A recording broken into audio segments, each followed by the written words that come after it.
Nos fundamentos, encontramos um país perdendo o certificado de área livre de sarampo, porque perdeu um histórico de bons índices de vacinação do Programa Nacional de Imunização.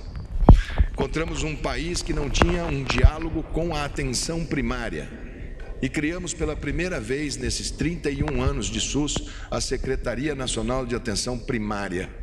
E demos os 6 passos de reestruturação do sistema: a criação da secretaria, a ampliação do horário noturno para o Saúde na Hora.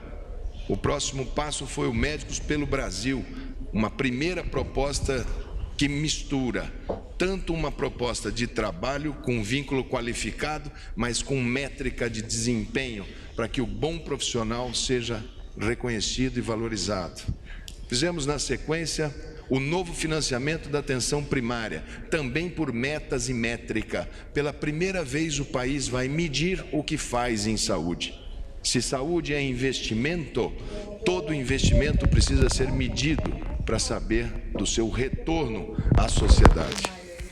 O novo financiamento da atenção primária, ele traz o desafio de incluir no Programa de Saúde da Família 55 milhões de brasileiros, dos mais vulneráveis, dos mais frágeis, esses que hoje a gente procura abordar dentro das favelas, dentro das comunidades, que infelizmente, por erros de má condução do programa, ficaram à margem desse programa anos a fio.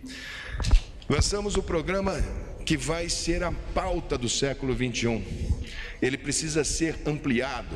Ou o Brasil investe pesadamente em genética, no programa Genômica Brasil, que foi lançado quando ele estava lá em Londres, quando trouxe o Nelson, que estava lá fazendo sua pós-graduação, o coloquei na nossa comitiva para que visitasse, interagisse com o sistema de saúde inglês, onde nós buscávamos essa parceria com a Inglaterra, Israel e Estados Unidos. É o nosso tripé de construção de uma política de genética, a reposição do país nos grandes fóruns, a reposição internacional do SUS, do Brasil, como um país que tem o que dizer para o mundo em termos de saúde, nos levou a inúmeros fóruns, a coordenação mundial de programas de tuberculose e, pela primeira vez, um ministro de Estado de um sistema público de saúde foi convidado para o Fórum Econômico de Davos. Até eu fiquei impressionado porque chamariam num fórum tão típico da iniciativa privada, chamarem um ministro de Estado de um país com um sistema público. Mas é fruto do debate que se trava no G20, aonde acesso universal e cobertura universal se tornou o compromisso do G20, onde nós tivemos lá no Japão. O ministro Paulo Guedes não pôde estar presente, teve o Guaranis, onde nós fizemos esse debate de como implantar no mundo um sistema de saúde. Esse é o debate pós-corona que mais será desafiador. Como o Brasil vai sentar na mesa de negociação da nova ordem mundial de saúde? Veja os aeroportos que fazem toda aquela testagem para ver se não tem um canivete, se não tem uma bomba, um revólver. E a testagem da biossegurança deve ser a tônica no século XXI. Nós plantamos as raízes e aqui peço atenção a todos, embora pública, embora com todas as suas dificuldades, a Fiocruz se revela mais do que nunca necessária à própria soberania. Foi dali que nós tiramos os kits para fazermos os nossos testes, que muitos dizem ser poucos e são poucos, mas num momento em que o mundo inteiro fez uma corrida para esses testes. É preciso lançar o complexo industrial, porque se tiver vacina, podem ter certeza que ela só será feita por quem tiver capacidade de produzir vacina. E nós precisamos ter a nossa autonomia científica dentro desse nosso grande celeiro de pessoas que lutam pela saúde pública. Esse reposicionamento internacional marca uma nova era de discussões que o Itamaraty, mais do que nunca, será a pedra angular para a saúde pública. E aqui eu agradeço porque todas essas viagens internacionais, em todos os continentes, e fui a todos, fui à África, fui à América Central, fui ao Japão, fui à Ásia, fui várias vezes à Europa. O trabalho de excelência da diplomacia brasileira no assessoramento, empoderamento e tratativas de altíssimo nível que foram feitas pela saúde pública brasileira. Nós passamos por esse ano de 2019 e eu disse ao ministro Paulo Guedes, vou ter a honra de não lhe pedir recurso. E trabalhei durante 12 meses com uma gestão orçamentária muito austera. Pela primeira vez o SUS não deve nenhum centavo a nenhum prefeito, a nenhum estado. Nós zeramos todas as habilitações em dezembro de 2019, não há uma pendência. Nós estamos trabalhando no ano de 2020. No ano passado nós renovamos 40% da frota do SAMU, que estava há quase 3 anos sem renovar. E talvez por isso seja um dos pilares para a gente estar rodando aí com as nossas ambulâncias em bom estado. Também nesse ano nós fizemos um repasse até agora, ministro Guedes, em recursos, liquidez para estados e municípios, em recursos diretos de mais de 6 bilhões em 40 dias. Nós já colocamos as EPIs e tivemos que fazer a compra centralizada, não é função da União, mas tivemos que comprar porque o mundo entrou em colapso. Os testes, nós só conseguimos comprar esses que estão chegando porque nós pedimos o auxílio da iniciativa privada. E foi a Vale do Rio Doce e o sistema bancário que compraram 10 milhões de testes rápidos, dos quais, para trazer de lá até aqui, até a logística de avião eles tiveram que pagar, porque até isso caiu no mundo. E a gente tem que agradecer muito as inúmeras parcerias que vieram. Hoje, fruto de nós termos aberto os ventiladores, quebrado as regras, engenharia reversa, capitalizado pequenas empresas para fazer 15 mil respiradores dentro do Brasil, hoje eles entregaram os primeiros 180, que já vão para dentro do sistema. No mês de maio nós estaremos com um sistema muito mais eficaz. Também com a iniciativa privada, mas sem comprar o reagente não adianta ter, nós compramos através da OPAS, Organização Pan-Americana de Saúde, num acordo internacional difícil de ser feito, o Brasil fecha 10 milhões de testes PCR-RT.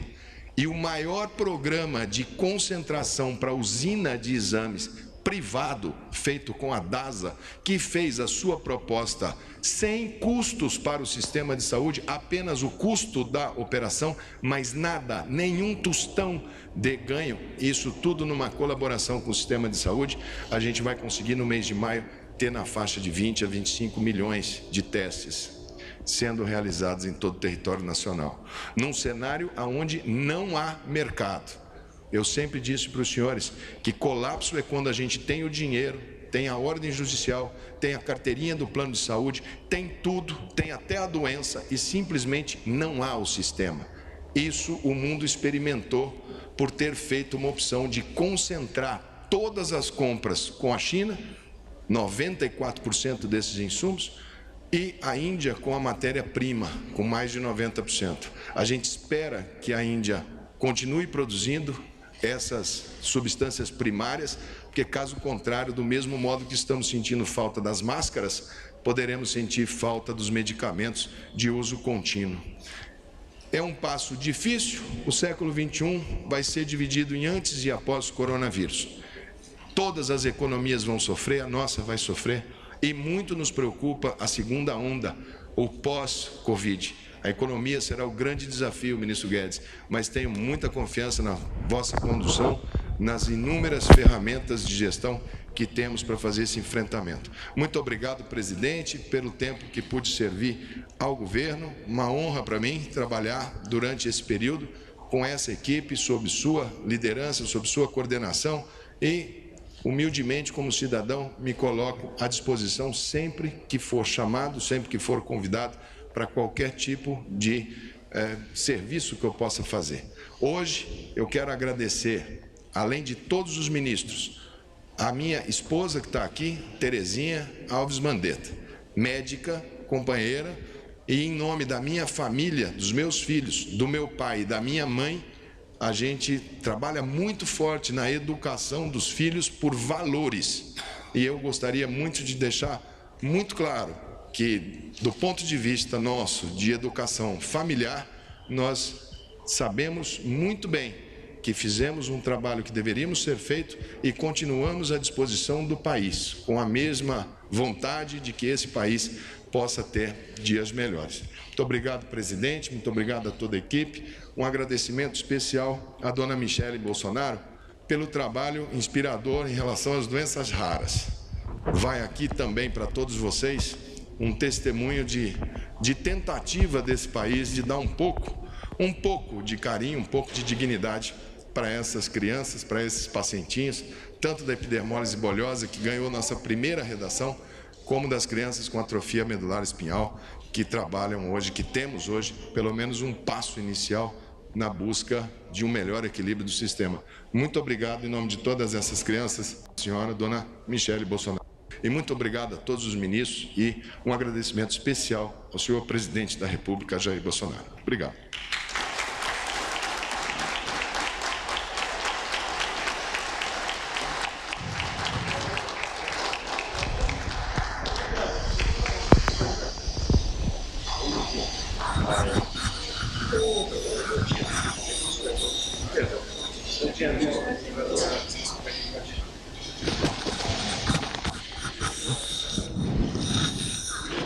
Neste momento, o presidente da República assina o termo que dá posse ao ministro de Estado da Saúde.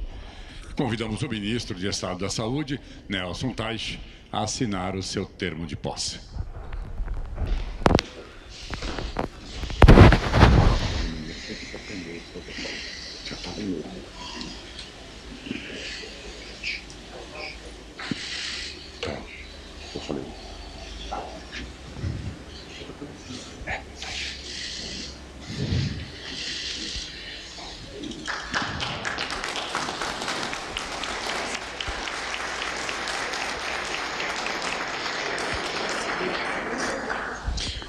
Ouviremos agora as palavras do ministro de Estado da Saúde, Nelson Teich.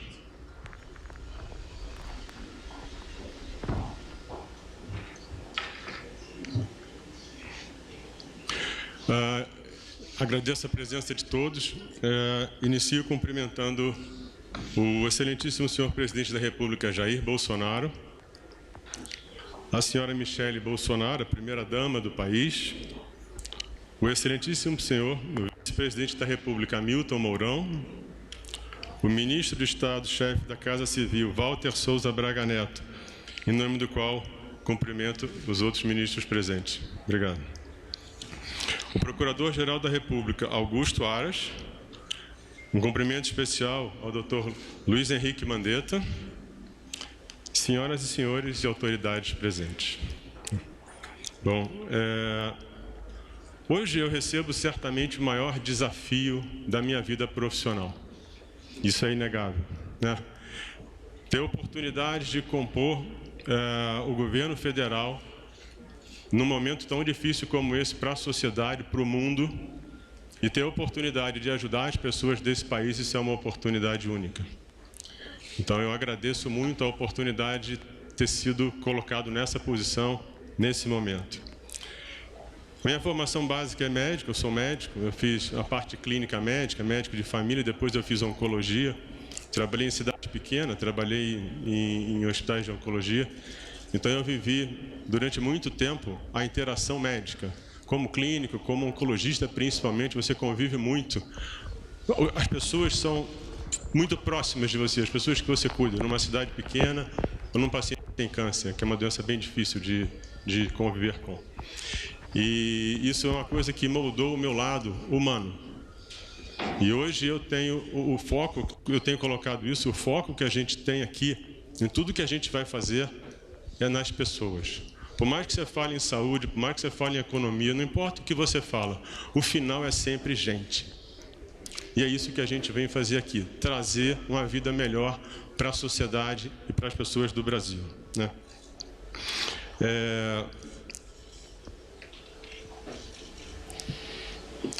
Outra coisa que eu tenho colocado é a importância da informação. Uma das características dessa doença que a gente vive hoje, que é a Covid-19, é a pobreza de informação sobre a doença, sobre a evolução dela, sobre possíveis tratamentos. E isso aí leva a um nível de ansiedade e medo que é enorme. Então, a gente vive não só um problema clínico, que é de cuidar da doença, mas é de administrar todo o comportamento de uma sociedade que hoje está com muito medo. Você anda nas ruas, quando eu vim para cá, eu vim do Rio de Janeiro, a gente passando pelo Santos Dumont, tudo deserto, gente de todo mundo com máscara. É uma coisa que parece filme. Então, essa é a realidade que a gente está vivendo hoje, e isso leva a muito medo. E a gente vai ter que trabalhar isso também, trazendo confiança de que a gente vai levar para as pessoas, através da informação, do conhecimento, do planejamento, o começo da construção de uma solução. É óbvio que a gente espera que isso venha muito mais rápido, se sair um medicamento. Vacina demora um pouco mais, mas isso é uma opção. E uma das coisas que vai nortear a gente é essa parte da informação, capturar isso cada vez melhor, mais detalhado. Uma das coisas que é importante fazer nesse momento é juntar o que a gente tem de informação na saúde, em outros lugares, em outros ministérios, e trabalhar isso de uma forma para a gente tentar ampliar esse volume de informação, trabalhar o detalhamento dele, olhar o que está faltando e desenhar um programa para que cada dia mais a gente entenda o que está acontecendo. Porque quando você sabe o número, quando você sabe o que acontece, as soluções vêm quase que naturalmente. O problema do desconhecimento é porque as suas decisões, elas são muito mais uma coisa que você acha, você imagina, do que você realmente tem uma visão clara do que vai acontecer na frente, né?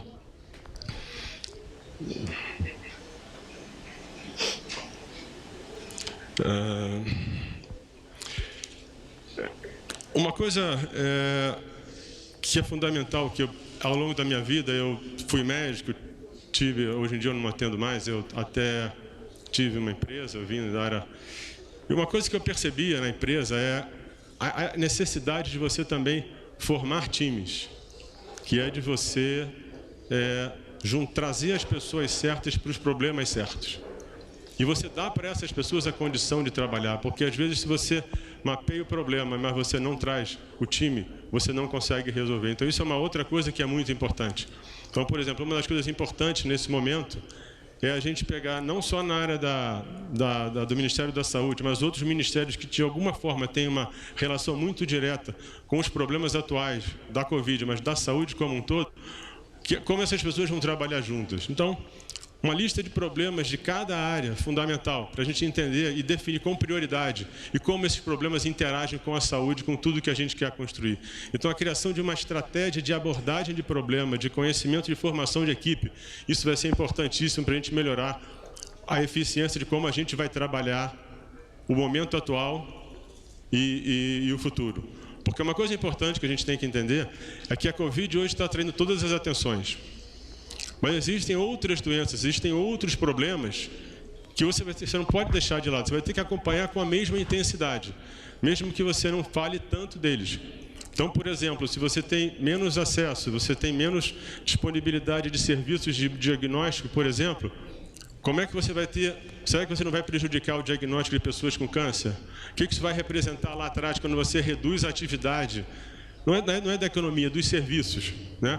O que vai acontecer quando a pessoa fica em casa com medo de ir no pronto-socorro e ela infarta e ela não chega a tempo no hospital? O que vai acontecer? Então, essa atenção na Covid, mas prestando atenção que toda a saúde tem que estar atenta, a gente vai ter uma entrada agora de período de novas doenças que com essa periodicidade, a gente está falando da dengue, está falando da influenza, isso vai entrar, então vai complicar o sistema. A gente vai ter que tomar cuidado com isso e tem que acompanhar também os indicadores sociais. Porque, por exemplo, se a gente tiver mais desemprego de pessoas que vão perder o plano de saúde, isso vai impactar no SUS. A gente acompanhar como é que vai ser essa evolução. Então, tudo que a gente fala aqui acaba muito em informação detalhada, com qualidade e bem avaliada e bem estruturada. E formação de equipe. Então, isso vai ser uma coisa que eu pretendo trazer de uma forma mais intensa nessa transição de um ministro para o outro. Em relação ao coronavírus, eu já comentei, quer dizer, a gente tem hoje a gente vai ter que trabalhar esse cenário de tanta incerteza, mas existem hoje coisas muito promissoras, né? A gente hoje está vendo medicamentos que estão surgindo com uma grande possibilidade. Saiu ontem um estudo de um antiviral com aparentemente uma resposta muito grande. Então, uma esperança que a gente tem também é que a gente consiga talvez ter uma solução para o problema mais rápido do que a gente imagina se a gente tiver algum medicamento. Isso é uma coisa fundamental. Uma das coisas mais importantes que a gente vai ter aqui é a avaliação precoce de como estão indo as pesquisas, não só na área do Covid, mas em todas as outras áreas, para que a gente, numa posição privilegiada de ministério, para que a gente consiga antecipar possíveis informações, para que a gente consiga utilizar, ter acesso a medicamentos que vão ajudar nisso, né? E aí, como eu digo, eu recebo do presidente Bolsonaro essa missão de ajudar, e como eu falei para vocês, é uma honra para mim estar aqui, ter a oportunidade de ajudar o Brasil nesse momento, né? Agradeço tudo que já foi feito, né, na gestão anterior do Ministério da Saúde, e a gente vai buscar isso aqui para que a gente continue e agregue ao que já vem sendo feito. Mas a gente agradece a todo o trabalho que vem sendo feito, que foi feito pela equipe do Ministério da Saúde.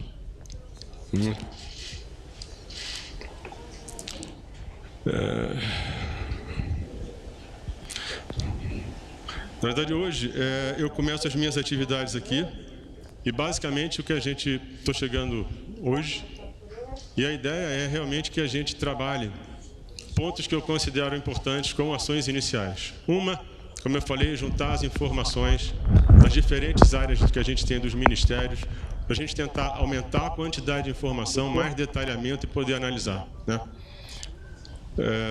Uma outra coisa é uma maior integração entre os ministérios, para que a gente possa mapear coisas ligadas à saúde que são fundamentais. Então, como é que está a parte de logística, a parte de recurso, de equipamento, como é que isso está funcionando, para que a gente possa ter as pessoas mais capacitadas em cada área, ajudando e trabalhando junto, né?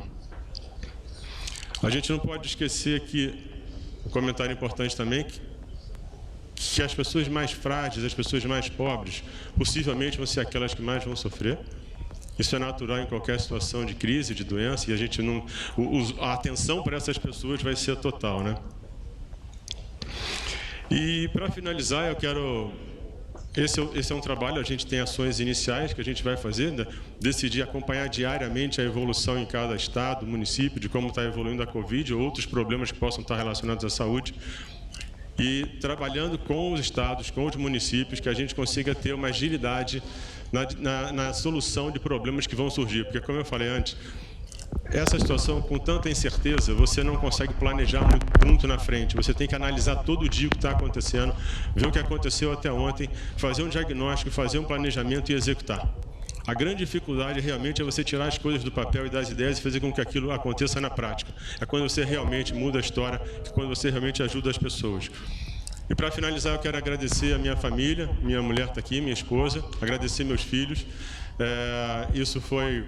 A gente conversou antes de eu assumir essa posição, era muito importante que eu tivesse apoio pleno da família, porque é uma missão que te obriga a trabalhar 24/7, né, principalmente em fase de crise. Então, eu agradeço muito a minha família, né, e agradeço mais uma vez ao presidente a oportunidade de ajudar o Brasil num momento como esse, e que, além disso, depois disso, que a gente consiga trabalhar a saúde como um todo, em todas as áreas, aí juntando saúde pública, a saúde suplementar tem que ser lembrada também, ela faz parte, pessoas do empresariado que querem ajudar. A ideia é a gente trazer todo mundo junto, num grande guarda-chuva, num grande planejamento, num grande time, para que a gente realmente consiga levar o Brasil para uma situação melhor, tanto na saúde quanto na economia. Obrigado.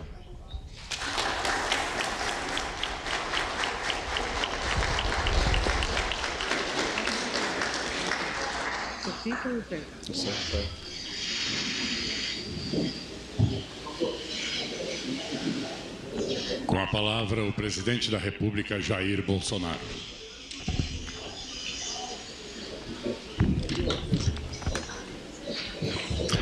Bom dia. Hoje é dia de alegria. Afinal de contas, nós vamos unir aqui agradecimentos e cumprimentos. Prezado vice-presidente, sempre falei que o nosso ministério é um time, né? E um time, de vez em quando, alguns jogadores são substituídos. Por vezes, por cansaço. Por vezes, naquele jogo, ou a partir daquele momento, a gente precise modificar o placar. Não há demérito para ninguém nesse momento. E todos torcem pelo time chamado Brasil. Prezado Augusto Aras, doutor Augusto Aras, nosso chefe da PGR, uma satisfação vê-lo aqui. Senhora Michele, primeira-dama, chefe da Casa Civil, Braga Neto. Esse cumprimento é para mim? Meus cumprimentos a todos, senhores ministros. Dizer a todos que eu quero primeiro começar a agradecer Henrique Mandetta, do estado da Tereza Cristina, do estado ao qual tive o prazer e a honra de servir no 9º GAC NIUAC por 3 anos, um estado caloroso em todos os aspectos, não só no tocante ao clima, bem quanto ao povo, bastante simpático e hospitaleiro.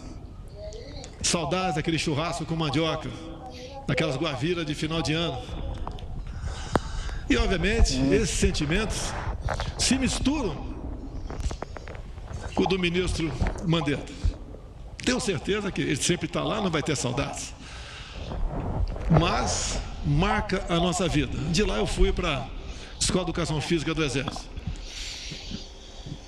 e segui a minha vida.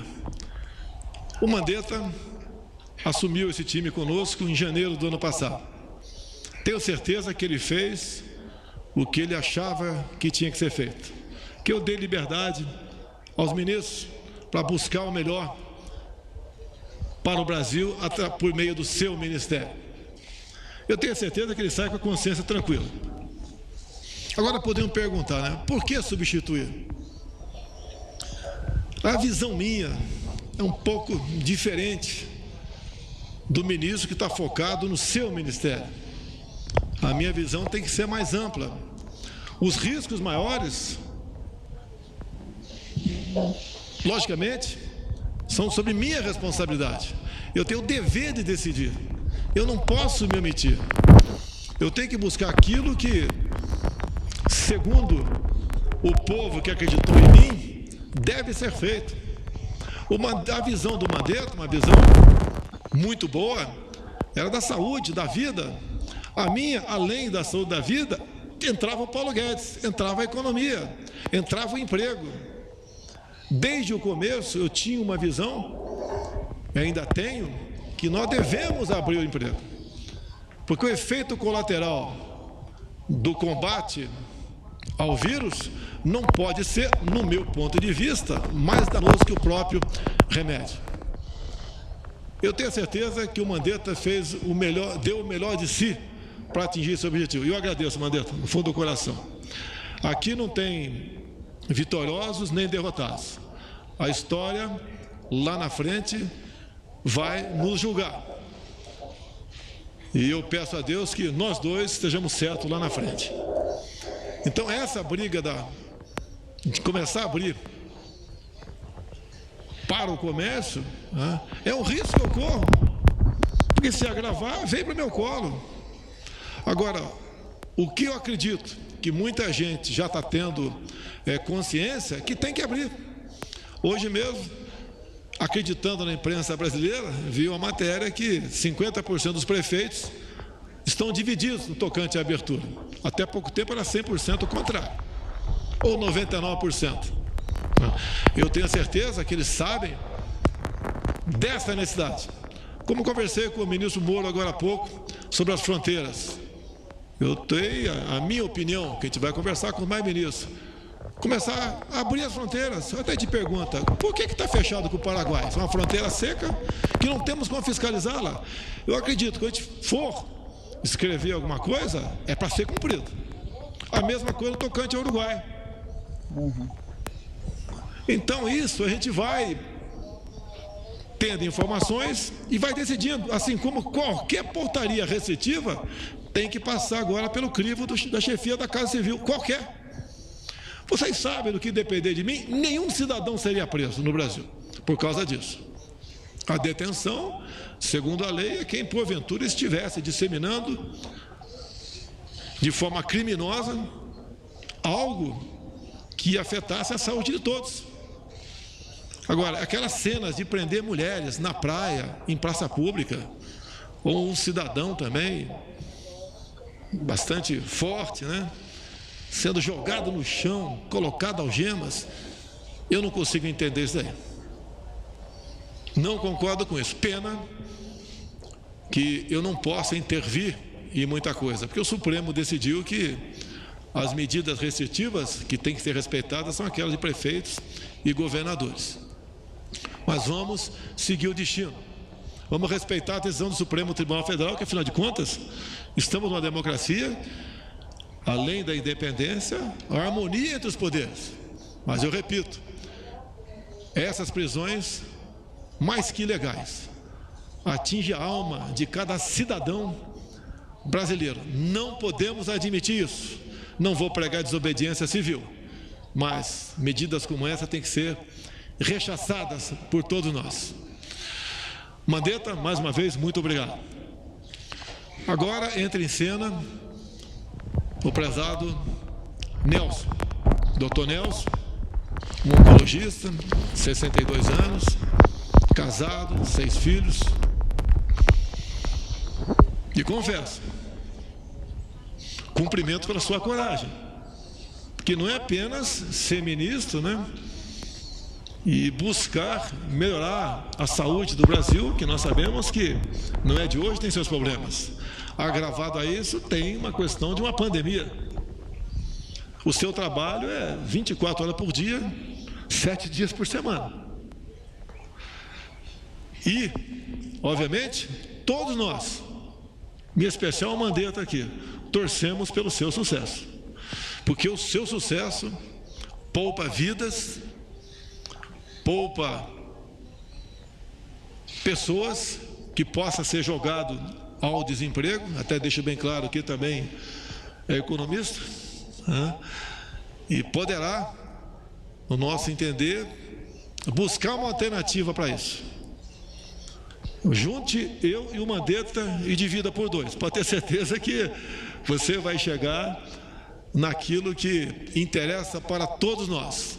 Nós não queremos vencer a pandemia e daí chamar o doutor Paulo Guedes para solucionar a questão, as consequências de um povo sem salário, sem dinheiro e quase sem perspectiva, em função de uma economia que a gente vê que está sofrendo sérios revés. Então, prezado Nelson, meus parabéns pela coragem e pelo tempo que você agora dedicará em buscar a solução. Com toda certeza, vai sofrer um pouco a sua família. A gente pede compreensão à sua esposa, à sua família, porque o seu trabalho, assim como foi o do Mandetta, é muito dignificante para todos nós. Parabéns, Nelson. Deus te acompanhe, que você seja feliz e nos ajude, assim como o Mandetta ajudou, a buscar dias melhores para todos nós. Muito obrigado a todos.